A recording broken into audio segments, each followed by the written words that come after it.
नमस्कार दोस्तों, इस वीडियो में मैं एक नई चीज की शुरुआत करना चाहूंगा। एक ऐसी चीज जो सिर्फ आप लोगों के कंट्रीब्यूशन की वजह से पॉसिबल हो पाई है। एक ऐसा न्यूज शो जिसका नाम मैंने रखा है द ध्रुव राठी शो। यहाँ पर हम बात करेंगे ऐसी खबरों की, ऐसी न्यूज की जो मेन स्ट्रीम मीडिया में दब जाती है जब भी कोई बड़ा टॉपिक आता है। तो गौरी लंकेश का बहुत ही अनफॉर्चुनेट मर्डर, बाबा राम रहीम को जेल और डीमोनेटाइजेशन का फेलियर, ये थे कुछ मेन टॉपिक्स जो मेन स्ट्रीम मीडिया में जिन पर बात चलती रही थी पिछले कुछ दिनों में। लेकिन इस शो में हम इनमें से किसी भी टॉपिक पे बात नहीं करेंगे। हम उन टॉपिक्स पे बात करेंगे, ऐसे इंपॉर्टेंट इश्यूज पे बात करेंगे जो कि इन मेन न्यूज स्टोरीज के नीचे आके दब गए, जो कि शायद आपने नहीं सुने होंगे। आइए शुरू करते हैं द ध्रुव राठी शो।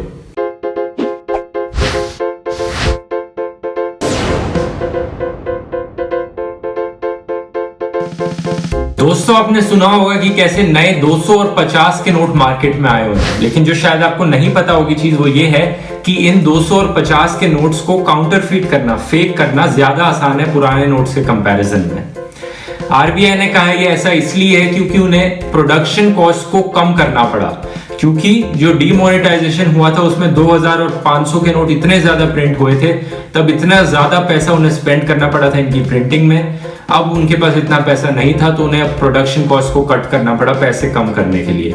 इसकी वजह से इन्होंने कुछ सिक्योरिटी फीचर्स भी कम कर दिए हैं। इनमें से एक ऐसा सिक्योरिटी फीचर है जो कि है ऑप्टिकली वेरिएबल इंक। इसको कहा जाता है एक्सट्रीमली इफेक्टिव सिक्योरिटी फीचर, जो कि अब नए नोट्स में नहीं है। मुझे लगता है ये बहुत ही डिसअपॉइंटिंग चीज है। पिछले हफ्ते बहुत ही जाने माने सोशल एक्टिविस्ट अन्ना हजारे ने पीएम मोदी को एक चिट्ठी लिखी, एक लेटर लिखा। उस लेटर में उन्होंने वार्निंग दी है पीएम मोदी जी को कि वो एक नई एजिटेशन, एक नई मूवमेंट लॉन्च करने वाले हैं उनके अगेंस्ट। जैसे कि उन्होंने 2011 में किया था करप्शन के अगेंस्ट लोकपाल बिल के ऊपर, वैसे ही अभी भी लोकपाल बिल के ऊपर करप्शन के अगेंस्ट वो एक नई मूवमेंट लॉन्च करने वाले हैं। उन्होंने उस चिट्ठी में लिखा है कि पीएम मोदी ने कोई एक्शन नहीं लिया है अपनी प्रोमिसेस पे। जैसे कि उन्होंने ब्लैक मनी को वापस लाने की प्रॉमिस करी थी, उस पर कोई एक्शन नहीं लिया गया है। करप्शन हटाने की प्रॉमिस करी थी, करप्शन अभी भी वैसा का वैसा ही है जैसे पहले हुआ करता था। और 3 साल हो चुके हैं इलेक्ट हुए मोदी को, लोकायुक्त अपॉइंट नहीं हो पाया अभी तक। गवर्नमेंट अलग अलग बहाने दिए जा रही है अभी भी। मुझे लगता है अन्ना हजारे को जल्द से जल्द ऐसी मूवमेंट लॉन्च करनी चाहिए, गवर्नमेंट पे प्रेशर बढ़ाना चाहिए, क्योंकि ये सच है अभी तक करप्शन में कोई भी एक्शन नहीं लिया गया है। डीमोनेटाइजेशन को एक करप्शन के अगेंस्ट मूव बताया गया था, लेकिन उससे करप्शन बस इंक्रीज हुई है और कुछ नहीं हुआ है। 2 दिन पहले आई एक नई इकोनॉमिक रिपोर्ट ने बताया है कि जो इंडिया में इनइक्वालिटी है, जो रिच और पुअर के बीच में डिवाइड होता है, वो इतना ज्यादा बढ़ चुका है कि पिछले 100 सालों में वो इतना खराब नहीं हुआ था।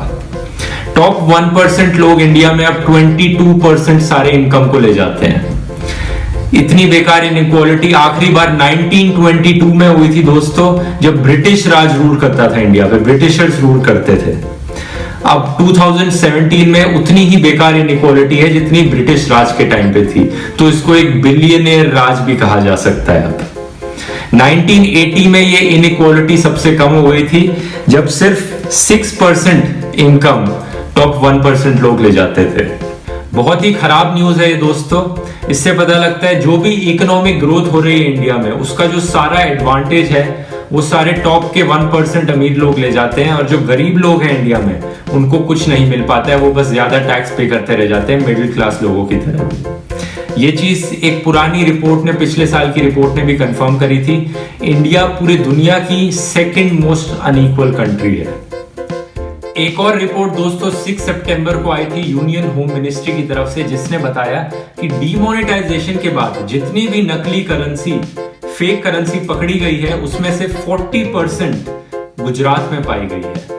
मुझे लगता है ये रेलेवेंट इसलिए है क्योंकि गुजरात को एक मॉडल स्टेट के नाम पे कहा जाता है, जिसको प्रधानमंत्री मोदी जी इसके काफी टाइम से चीफ मिनिस्टर रहा करते थे। दोस्तों, आपको पता होगा रेलवेज कैसे फेमस हो रखा था आजकल ट्रेन डिरेलमेंट्स को लेके। इसी मामले में 7 सितंबर को शायद से वर्ल्ड रिकॉर्ड टूट गया ट्रेन डिरेलमेंट का। एक ही दिन में 3 ट्रेन डिरेल हुई और चौथी होते होते बच गई। पहली वाली उत्तर प्रदेश में हुई, दूसरी वाली दिल्ली में, तीसरी महाराष्ट्र में और चौथी उत्तर प्रदेश में होते होते तब रुक गई जब वहां के कुछ लोकल लोगों ने ट्रेन की पटरी में क्रैक देखा और वहां पे ट्रेन को रोक दिया गया।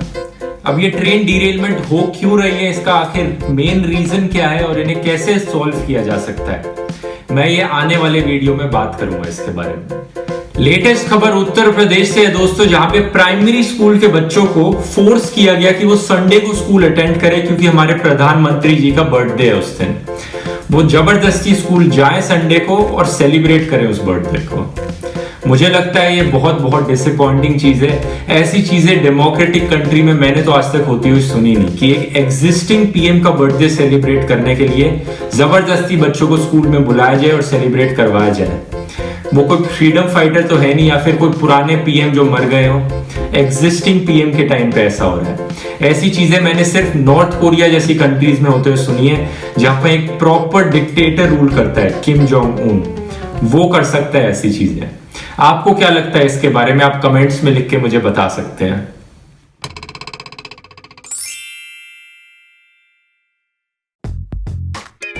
पहली अच्छी खबर हमारे ट्रांसपोर्ट मिनिस्ट्री से आती है, जिसको नितिन गडकरी हेड करते हैं। वो मिनिस्टर हैं ट्रांसपोर्ट के, रोडवेज एंड हाईवेज मिनिस्टर भी हैं। उन्होंने ऑटोमोबाइल मैन्युफैक्चरर्स को कहा कि अब अपनी गाड़ियों को ऑल्टरनेटिव फ्यूल्स यानी इलेक्ट्रिक कार्स और बायोफ्यूल्स में स्विच करने का वक्त आ गया है। पेट्रोल डीजल को छोड़ दो, नहीं तो तुम्हारी गाड़ियों को बुलडोज कर दिया जाएगा। सेंट्रल गवर्नमेंट का प्लान है कि 2030 तक 100% इलेक्ट्रिक कार्स को यूज किया जाए। इसके लिए ये प्लान किया गया है ट्रांसपोर्ट मिनिस्ट्री से कि अगले 6 से 8 महीने में 10,000 ई कार्स यानी इलेक्ट्रिक कार्स को एनसीआर में उतारा जाएगा, उनको खरीदा जाएगा। अब ये देखने वाली बात होगी कि ये प्लान कितना सक्सेसफुल होता है। अगली अच्छी खबर इंडियन आर्मी की तरफ से आई है, जिन्होंने एक हिस्टोरिक अनाउंसमेंट करी है। इस अनाउंसमेंट में उन्होंने कहा है कि अब वो 800 वुमेन 800 औरतों को मिलिट्री पुलिस में जगह देंगे। ये जेंडर बैरियर ब्रेक करने में बहुत मदद करता है और अब फाइनली औरतों को मौका मिलेगा कि वो भी इंडियन आर्मी ज्वाइन करके देश के लिए लड़ सकें। बहुत ही हिस्टोरिक अनाउंसमेंट है ये, क्योंकि सिर्फ ऐसे गिने चुने ऐसे देश हैं जहां पे औरतों को आर्मी ज्वाइन करने का मौका मिलता है। Germany, Australia, Canada, US, Britain, Denmark, Finland, France, Norway, Sweden और इजराइल, यही कुछ ऐसे देश हैं जहां पे औरतें जाके आर्मी ज्वाइन कर सकती हैं। अब इनमें इंडिया भी शामिल हो चुका है। बहुत अच्छी खबर है। तो उम्मीद है दोस्तों आपको ये नया फॉर्मेट शो का पसंद आया होगा। अगर आपके कोई भी सजेशंस है तो कमेंट्स में लिखिए, मैं आगे एक्सपेरिमेंट करके देखूंगा कैसे इस चीज को इम्प्रूव किया जा सकता है। यहाँ पे मैं उन पेट्रन्स को धन्यवाद करना चाहूंगा जिन्होंने इसके लिए कंट्रीब्यूट किया था इस शो के लिए और जिसकी वजह से ये पॉसिबल हो चुका है। यहाँ पे आप सारे ही गोल्ड पेट्रन्स और डायमंड पेट्रन्स के नाम देखेंगे, जिनको बहुत बहुत धन्यवाद मेरी तरफ से। इस मौके पे मैं कुछ कमेंट्स भी पढ़ना चाहूंगा आप लोगों के जो आपने लिखे हैं। कपिल सोनी जी लिखते हैं, अरे ध्रुव भाई, अगर दिमाग में टट्टी भरी है तो धो ले जाकर, लगता है बड़े दिनों से धोई नहीं है तुम्हें। नहीं कपिल जी, लगता है आपको कुछ गलत फहमी हुई है। दिमाग में टट्टी कलेक्ट नहीं होती है, टट्टी हमेशा पेट के नीचे कलेक्ट होती है। और पता नहीं आपको क्यों लग रहा है मैंने धोई नहीं है, मैंने आज सुबह ही धोई है। डेली लाइफ एक्टिव जी लिखते हैं, मोदी जी को कुछ गलत मत बोलो, वो जो भी करते हैं देश के अच्छे के लिए करते हैं, तुम्हारी सोच ही बहुत छोटी है। नहीं डेली लाइफ एक्टिव जी, ऐसा नहीं है। असल में मोदी जी ने बहुत सी गलतियां करी हैं, उसको मैंने प्रूव भी किया है वीडियो में। और अगर आपको लगता है वो जो भी करते हैं अच्छे के लिए ही करते हैं, तो इसे तो ब्लाइंड बिलीफ कहा जाएगा, इसे अंधभक्ति कहा जाएगा भाई साहब। जस्टिन गोंसाल्वेज जी लिखते हैं, glad I came across this channel, subscribe, you definitely deserve more subscribers through, you have very informative videos on your channel, keep going. बहुत बहुत धन्यवाद जस्टिन जी। अगर आपने भी अभी तक सब्सक्राइब नहीं किया है तो प्लीज आप जाके सब्सक्राइब कर सकते हैं नीचे सब्सक्राइब के बटन पे क्लिक करके, और अपने दोस्तों के साथ इस वीडियो को भी शेयर कीजिए। धन्यवाद।